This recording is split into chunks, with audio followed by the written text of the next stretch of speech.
بسم اللہ الرحمن الرحیم الحمد للہ رب العالمین وبہ نستعین وصلی اللہ وسلم علی سید الانبیاء والمرسلین وعلی آلہ واصحابہ اجمعین ومن تبعہم بإحسان الی یوم الدین، اما بعد۔ انشاءاللہ آج کی اس نشست میں ہم آپ کے سامنے ایک اہم بات رکھنے جا رہے ہیں، جس میں یہ بات بتانا مقصود ہے کہ ایک انسان کو کوئی بھی عمل انجام دینے کے لیے جو عوامل درکار ہیں، جو اسباب ہونی چاہیے، ان میں کا ایک اہم سبب یہ ہے کہ اس عمل کی اس کے دل میں محبت ہو، چاہت ہو۔ یعنی کسی بھی شخص کو کان پکڑ کر کے وہ کام نہیں کروایا جاتا جب تک کہ وہ خود راضی نہ ہو۔ ایک شخص جب راضی ہوتا ہے تو وہ کوئی بھی بڑے سے بڑے کام کو انجام دے لیتا ہے رضامندی کے ساتھ۔ رضامندی سے جو کام کیے جاتے ہیں وہ کسی کے کہنے پر جبراً زبردستی وہ کام انجام نہیں دیے جاتے۔ اللہ سبحانہ و تعالیٰ نے انسان کے دل میں ایسی کچھ چیزیں رکھی ہیں جس سے انسان بہت سارے کام انجام دیتا ہے۔ جیسے امید والی بات اللہ نے رکھی ہے، کسی کو کوئی امید دلاتا ہے کہ اس کام کو انجام دیجیے تو اس کام کو انجام دے لیتا ہے، اس لیے کہ اس کے عوض میں اسے کچھ ملنے والا ہے۔ کبھی ڈرا کر کے، دھمکا کر کے، کبھی دل میں ایک خوف ہو کہ جو یہ نہ کرنے کی صورت میں گرفت ہو سکتی ہے، پکڑ ہو سکتی ہے، محاسبہ ہو سکتا ہے۔ ویسے ہی ایک چیز ہوتی ہے محبت، لگاؤ۔ اگر کسی عمل سے لگاؤ ہو تو آدمی بآسانی اس کو انجام دے لیتا ہے۔ اللہ سبحانہ و تعالیٰ نے قرآن مجید میں اس بات کو نمایاں کیا ہے کہ اللہ سبحانہ و تعالیٰ نے فرمایا کہ چاہے وہ ایک مسلمان ہو، کافر ہو، وہ اپنے اپنے مذہبی طور پر جو انجام دیتے ہیں اس میں کا ایک بہت بڑا عامل، بہت بڑا سبب وہ ہے اس چیز کی محبت۔ اللہ ڈال دیتے ہیں دل میں، ہم اللہ کے دین کو مانتے ہیں، اللہ کے دین پر چلتے ہیں، اللہ کی عبادت کرتے ہیں، اللہ ہی کی توفیق سے۔ کیوں؟ اللہ نے ہمارے دل میں اللہ کے دین کی محبت ڈال دی ہے۔ اللہ تعالیٰ نے فرمایا سورۃ البقرہ میں، وَمِنَ النَّاسِ مَن يَتَّخِذُ مِن دُونِ اللَّهِ أَندَادًا يُحِبُّونَهُمْ كَحُبِّ اللَّهِ وَالَّذِينَ آمَنُوا أَشَدُّ حُبًّا لِلَّهِ۔ اللہ نے کہا کہ لوگوں میں سے کچھ لوگ ایسے ہیں جو اللہ کے علاوہ کسی چیز کو معبود بنا لیتے ہیں، پھر اللہ سے جس طرح سے محبت کرنی چاہیے اس درجے کی محبت کرتے ہیں ان سے، لیکن بالآخر نتیجہ یہی ہے، یعنی اگر موازنہ کرتے ہیں تو اہل ایمان کا اللہ سے جو لگاؤ ہے، اللہ سے جو محبت ہے وہ سب سے نمایاں ہے، سب سے زیادہ ہے۔ اس لیے کہ اللہ تعالیٰ نے اللہ کے دین کی محبت ڈال دی ہے تو ایک شخص اسلام قبول کرتا ہے۔ اللہ نے کسی کے دل میں محبت ڈال دی ہے تو پھر اللہ تعالیٰ نے اسے جو مطالبہ کرتا ہے وہ اسے کر گزرتا ہے بإذن اللہ تعالیٰ۔ اب دیکھیے آپ، حیران کن بات، بنی اسرائیل جنہوں نے بچڑے کو معبود بنا لیے تھے، اب جانتے ہیں اللہ تعالیٰ نے اس کی تعبیر کیسے کی ہے؟ اللہ رب العالمین نے سورۃ البقرہ میں بیان فرمایا، وَأُشْرِبُوا فِي قُلُوبِهِمُ الْعِجْلَ بِكُفْرِهِمْ، کہ ان کے دل میں، بنی اسرائیل جو تھے ان کے دل میں یعنی مطلب بچڑے کی محبت مطلب پلا دی گئی تھی، گھول کر کے پلا دی گئی تھی، بِكُفْرِهِمْ، ان کے کفر کے سبب۔ یعنی قاضی الیمن امام شوکانی رحمہ اللہ جو 13ویں صدی ہجری کے عالم دین ہیں، وسط میں انتقال ہوا ان کا 1255 یا 50 ہجری کے آس پاس میں، ان کی جو کتاب ہے تفسیر کی فتح القدیر، اس آیت کریمہ کی روشنی میں لکھتے ہیں وہ کہ اللہ تعالیٰ نے اطعمو نہیں کہا، اشربو کہا، کہ گھول کے پلا دی گئی ہے ان کو محبت، بچڑے کی محبت، یعنی کھلا دی گئی ہے، ایسے نہیں کہا۔ کھلانے کے بجائے پلانے کی تعبیر اس لیے آئی ہے کہ جو چیز سیال ہوتی ہے، پینے کی چیز ہوتی ہے، وہ اندر جا کے رگ رگ کے بالکل اواخر میں چلی جاتی ہے۔ جو غذائیت جو کھانے کی ہوتی ہے وہ ایک جگہ جا کے جمع ہوتی ہے، جبکہ شرب والی جو بات آتی ہے، پینے کی جو بات آتی ہے، وہ ہر جگہ سرایت کر جاتی ہے۔ یعنی تعبیر میں یہ بات بتانا مقصود تھا کہ کہا کہ شبیہ بلیغ، یعنی اس میں یہ بات بتانا مقصود ہے کہ جو ہے کس طرح سے اللہ نے کہا کہ یہ محبت ان کے دل میں رچ بس گئی ہے۔ ظاہر بات ہے یہ اس طرح کہ اگر اشربو والی اگر محبت ہو تو پھر وہ اس کے لیے انہوں نے معبود بنا کے رکھا، اس کو انہوں نے اس کے لیے وہ جان لے لیتے بھی ہیں، جان دے دیتے بھی ہیں، تو یہ چیز ہے۔ لیکن ایک اہل ایمان کی جو محبت ہوتی ہے اللہ کے دین کے لیے، یہ بہت ہی نمایاں ہوتی ہے، بہت معنی رکھتی ہے اللہ کے دین پر عمل کرنے کے لیے، اللہ کے دین کی سربلندی کے لیے۔ دیکھو اللہ کے رسول علیہ الصلوۃ والسلام کو جب نبی بنایا گیا تو نبی بنانے سے قبل ہم جانتے ہیں کہ 6 ماہ آپ کو خواب دکھلائے گئے۔ صحیح بخاری کی حدیث ہے کتاب بدیل وحی کی، ام المومنین عائشہ رضی اللہ عنہ کہتی ہیں کہ آپ علیہ الصلوۃ والسلام کو نبوت سے قبل عام انبیاء کی طرح آپ کو خواب بتلائے گئے۔ کہا کہ اول ما بدأ به رسول اللہ صلی اللہ علیہ وسلم الرؤیا الصالحہ فی النوم، خواب میں آپ کو، نیند میں آپ کو اچھے اچھے خواب بتلائے گئے، سچے خواب بتلائے گئے. فکان لا یرا فی النوم فکان لا یرا فی الرؤیا، یعنی آپ کوئی خواب ایسا دیکھتے نہیں تھے الا جاءت مثل فلق الصبح، صبح میں آپ بیداری کی حالت میں وہی دیکھتے تھے آپ جو آپ نے خواب میں دیکھا ہے. پھر کیا ہوا؟ اللہ کے رسول کہتے ہیں صلی اللہ علیہ وسلم، لفظ پہ غور کیجئے گا کہ ثم حبب الیہ الخلا، ثم حبب الی الخلا، پھر میرے دل میں تنہا پسند ہو جانا میرے دل میں ڈال دی گئی چیز. پھر میرے دل میں یہ بات آنے لگی کہ اب مجھے تنہا ہو جانا چاہیے، اب مجھے لوگوں سے الگ تھلگ ہو جانا چاہیے. اب جا کے غار حرا میں رہنے لگے. تو آپ یوں ہی نہیں گئے، آپ کے دل میں اس کی طرف ایک میلان ڈال دیا گیا. آپ علیہ السلام کے دل میں اس کی چاہت اور اس کی محبت ڈال دی گئی کہ ابھی آپ تنہا رہیے، الگ رہیے. اس بنیاد پر آپ جا کر کے الگ رہ گئے. یہ بڑی بات ہے، بہت اہم بات ہے.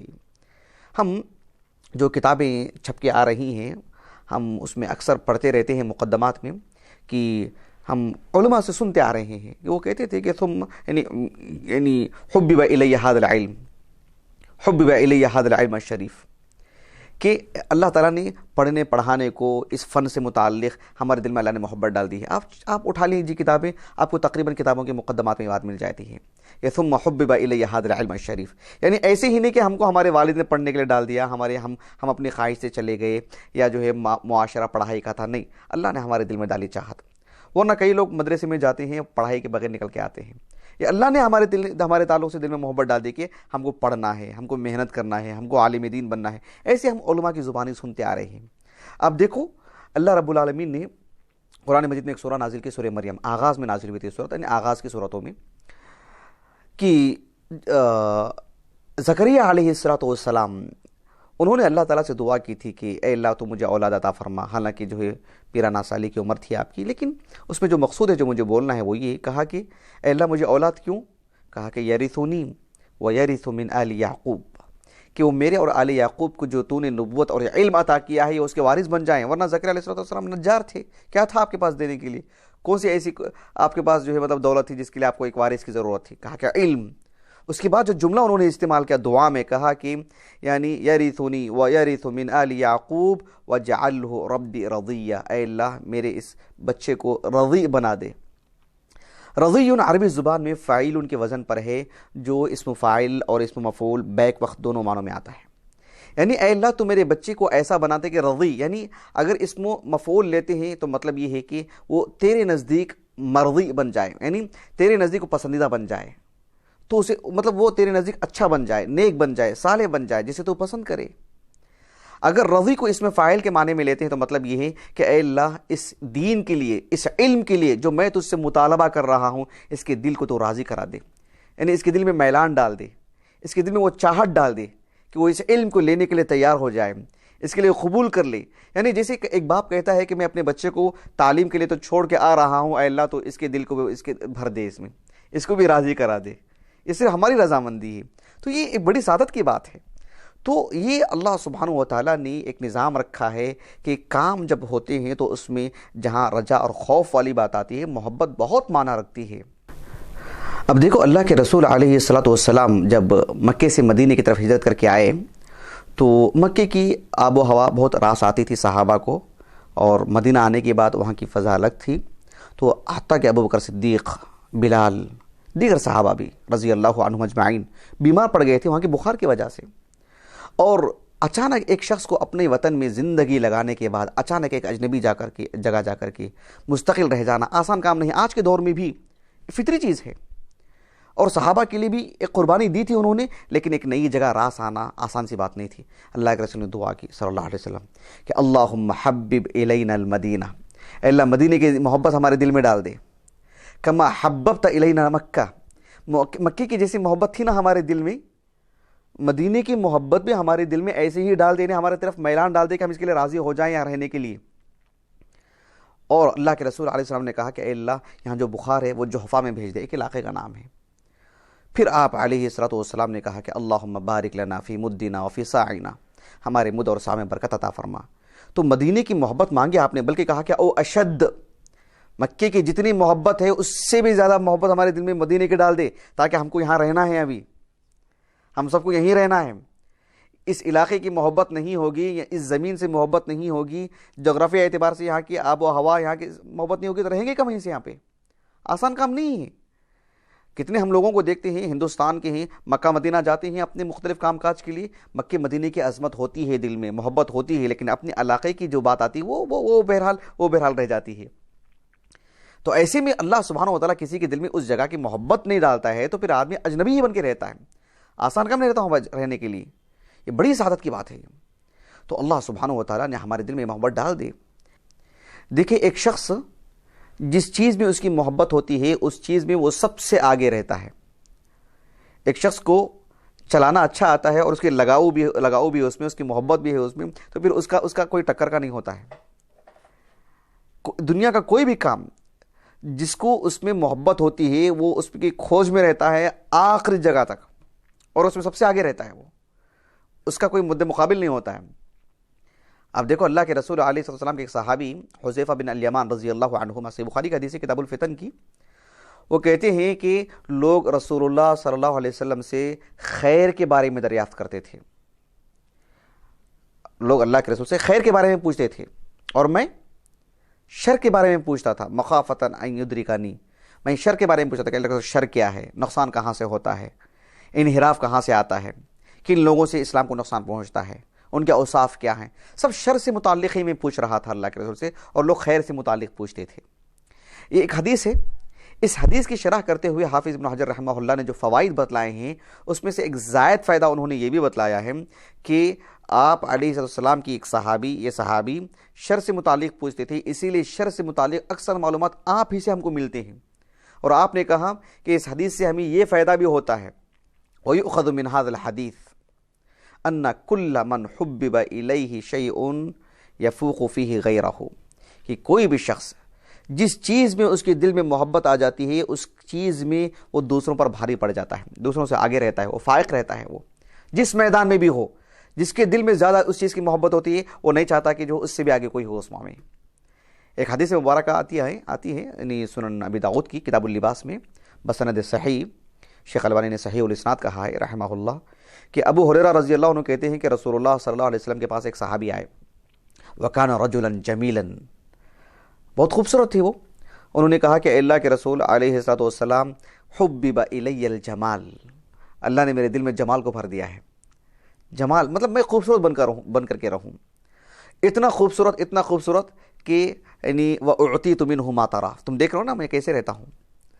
کہا کہ اللہ کے رسول میں تو یہ بھی نہیں چاہتا کہ یعنی أَن يَفُوقَنِي أَحَدٌ فِي شِرَاكِ النَّعْلِ، میری چپل کا جو تسمہ ہے نا، جو پٹی ہے، اس میں بھی خوبصورتی میں کوئی مجھ سے بازی مار جائے، مجھے یہ بھی پسند نہیں ہے۔ بس میرا مقصود یہ تھا اے اللہ کے رسول آپ کو کہنے کا، یہ کیا کبر ہے کیا؟ یہ اللہ کے رسول نے کہا صلی اللہ علیہ وسلم کہ تو کبر تو یہ نہیں ہے، لیکن الکبر بطر الحق وغمت الناس، لوگوں کو آپ حقیر سمجھتے ہیں، حق بات آتی ہے تو آپ اسے انکار کر دیتے ہیں، آپ اپنی شخصیت کو بڑی سمجھتے ہیں، تو پھر یہ کبر ہے، یہ چیز آپ کو جہنم میں لے کے جائے گی، ورنہ آپ اپنے آپ میں جمال پیدا کریں، یہ کوئی مقصود، یہ کوئی غیر مطلوب چیز نہیں ہے۔ کہنے کا مقصود یہ تھا کہ وہ صحابی کا نظریہ دیکھے آپ کہ کوئی مجھ سے بازی نہ لگا جائے، تو جو شخص اس میں رہتا ہے وہ اس میں سب سے آگے رہتا ہے۔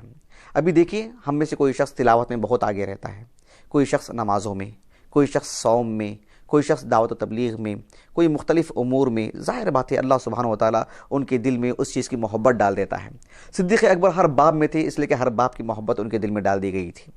تو ہم جس میدان میں نہیں ہیں پیچھے، اس کی محبت اللہ سے مانگیں۔ ہم ذکر و اذکار زیادہ نہیں کرتے ہیں، اللہ سے اس کی محبت بھی مانگیں۔ ہم تلاوت نہیں کرتے ہیں، اللہ سے اس کی محبت مانگیں۔ ہم نیکیوں کے اللہ سے محبت مانگتے ہیں، پھر دیکھیں ہم نیکیوں میں یقیناً آگے رہیں گے۔ سنن ترمذی کی ایک حدیث آتی ہے کتاب التفسیر کی بسند صحیح، شیخ البانی رحمہ اللہ نے صحیح کہا ہے اس حدیث کو۔ معاذ بن جبل کہتے ہیں رضی اللہ عنہ، آپ علیہ السلام ایک مرتبہ فجر کی نماز میں تاخیر سے پہنچے، اور آپ نے مختصر سے نماز پڑھائی جبکہ سورج کی کرنیں نکل چکی تھیں۔ آپ نے تاخیر سے اپنے ہلکی پھلکی نماز پڑھائی، تاخیر سے آ کر کے نماز کے بعد کہا کہ علی مصافکم کما انتم، جیسے ہی ویسے ہی بیٹھو، اور وجہ بتلائی آپ نے کہ جانتے ہیں کیوں کر میں تاخیر سے آیا؟ میں اس لیے کہ رات میں نماز کے لیے کھڑا تھا، اچانک غنودگی طاری ہوئی مجھ پر، بوجھل سا ہو گیا جسم مجھے. پھر مجھے اس غنودگی میں نے دیکھا کہ اللہ سبحانہ و تعالیٰ نے مجھ سے گفتگو کی، اللہ کو میں نے دیکھا، بہترین چہرے میں نے دیکھا اللہ تعالیٰ کو. اس میں مختلف باتیں ہیں، اس میں ملأ الاعلیٰ جو فرشتے میں ہیں ان میں جو اختصام تھا، جو ایک طرح کا جو ہے نزاع تھا ان میں ایک مسئلے کو لے کر، وہ سب باتیں ہیں، وہ ہمارے موضوع میں داخل نہیں ہیں.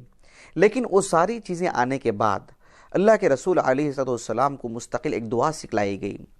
اس دعا کا آخری جو حصہ ہے وہ یہی ہے کہ اللہم انی اسألک حبک، اے اللہ میں تیری محبت چاہتا ہوں، وحب من یحبک، جو تجھ سے چاہتا ہے، جو تجھ کو چاہتا ہے، جو تجھے پسند کرتا ہے، اس کی بھی محبت میرے دل میں ڈال دے. کیوں؟ اس لیے کہ میں تیرے ہی لیے اس کو چاہوں گا. وَكُلُّ حُبِّ عَمَلٍ يُقَرِّبُ إِلَيْكَ، اس طرح کے الفاظ ہیں کہ اے اللہ جو عمل بھی تیرے قریب لے کے چلے جائے وہ محبت بھی تو ہمارے دل میں ڈال دے. اللہ سبحانہ و تعالیٰ سے محبت جب ہم مانگتے ہیں اور اس چیز کی محبت ہمارے دل میں ڈال دی جاتی ہے تو پھر ہم بآسانی اس کام کو انجام دے لے سکتے ہیں باذن اللہ تعالیٰ. اسی لیے آپ دیکھو صحیح بخاری کے جو حدیث ہے کتاب الدعوات کی، جو استخارہ کی نماز کسے کہتے ہیں، صلاۃ الاستخارہ، جابر بن عبداللہ رضی اللہ عنہ کہتے ہیں کہ آپ علیہ السلام نے استخارے کی دعا سکھائی، قرآن پڑھنے کی طرح ہمیں سکھایا. اس میں جو دعا ہے اس میں کیا ہے؟ اس میں اللہم انی استخیرک، اللہم انی استخیرک بعلمک واستقدرک بقدرتک واسألک من فضلک العظیم. کیوں؟ فإنک تقدر ولا اقدر وتعلم ولا اعلم وانت علام الغیوب. پھر اس کے بعد یہ ہے کہ اللہم ان کنت تعلم ان هذا الامر خیر لی فی دینی ومعاشی وعاقبت امری. اور جو ہے یہ اگر ایسا معاملہ ہے کہ میرے حق میں بہتر ہے فی الفور کرنے میں یا بعد میں کرنے میں، اگر یہ معاملہ میرے حق میں اچھا ہے تو پھر فقدرہ لی الخیر، اس معاملے کو میرے لیے کر دے، آسان کر دے اور میرے لیے جو مقدر کر دے. ہاں وَإِن كُنْتَ تَعْلَمْ أَنَّ هَذَا الْأَمْرَ شَرٌّ لِّي فِي دِينِي وَمَعَاشِي وَعَاقِبَةِ أَمْرِي، تو پھر اس کی صورت میں کیا ہوگا؟ فَاصْرِفْهُ عَنِّي وَاصْرِفْنِي عَنْهُ، تو اس چیز کو مجھ سے دور کر دے اور مجھ کو اس سے دور کر دے، اور جو میرے لیے بہتر ہوگا وہی میرے لیے مقدر کر دے، اور پھر ثُمَّ رَضِّنِي بِهِ، پھر اس چیز سے مجھے تو راضی کرا دے. یعنی جو چیز مجھے ظاہر میں اچھی لگ رہی ہے لیکن اگر وہ میرے حق میں بہتر نہیں ہے تو فصرفنی عنہ وصرفہ عنی، اس کو مجھ کو آپس میں دور کر دے، میرے لیے جو بہتر ہے وہی دے دے. اور ظاہر بات ہے جو میرے لیے ایک چیز آئے گی ممکن ہے ظاہری طور پر میں اسے پسند نہیں کروں گا، ثم رضینی بہ، تو مجھے میرے دل میں اس کی رضامندی ڈال دے، میرے دل میں چاہت ڈال دے، محبت ڈال دے، پھر میں اسے آسانی سے لے لوں گا، میں انجام دوں گا. میں اس کو یہ چیز نہیں ہوگی تو کیسے انجام دوں گا میں؟ تو کسی بھی چیز کے لیے محبت، چاہت، لگاؤ اور نیکی ہم انجام نہیں دیتے ہیں کیونکہ محبت نہیں ہے. ایک شخص گانے سنتا ہے، قرآن نہیں سنتا ہے کیونکہ اس کی محبت ہے، اس کی محبت نہیں ہے. تو ایسی صورت میں نیکیوں کے ہم اللہ سے محبت مانگتے ہیں تو یقیناً لگاؤ زیادہ پیدا ہوگا اس میں.